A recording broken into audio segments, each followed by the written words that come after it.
Pada pertemuan kali ini, Pondok Belajar dan Berbagi akan berbagi tentang cara menginstal Google Classroom dan membagikan kode kelas kepada peserta didik atau mahasiswa.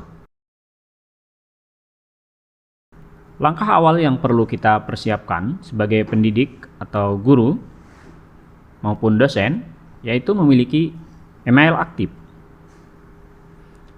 Yang kedua, saya anggap di sini teman-teman guru atau dosen sudah membuat kelas di Google Classroom. Untuk langkah awal, mari kita login ke email. Selanjutnya pilih logo dengan titik 9 di pojok kanan atas. Pilih Google Classroom.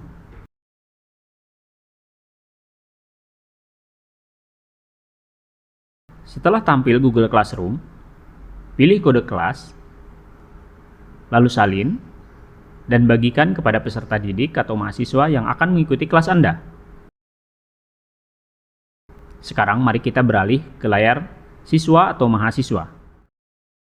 Untuk bergabung di Google Classroom, pastikan di handphone Anda sudah terinstall Google Classroom.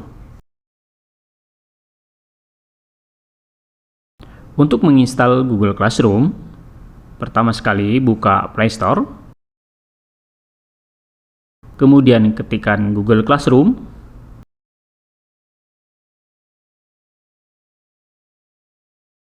pilih install,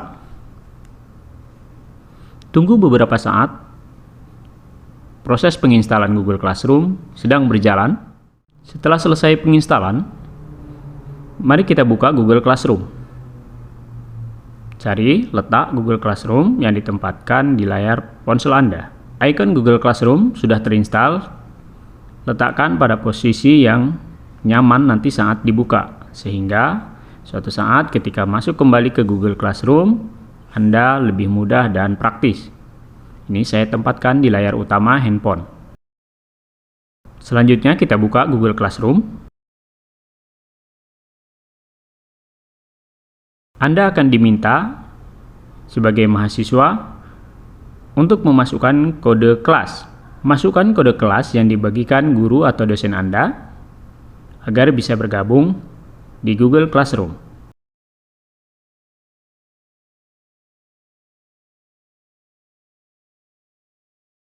Pada layar Google Classroom Anda, setelah login memasukkan kode kelas, maka akan muncul beberapa kelas yang Anda ikutin. Pilih salah satu kelas, kemudian jika Anda ingin bergabung dalam Google Meet, maka tinggal pilih logo Google Meet yang ada pada pojok kanan layar handphone Anda. Dengan otomatis Anda akan bergabung pada Google Meet bersama teman-teman dan guru Anda. Demikian tutorial bagaimana cara menginstal dan bergabung di Google Classroom serta Google Meet. Terima kasih, semoga bermanfaat.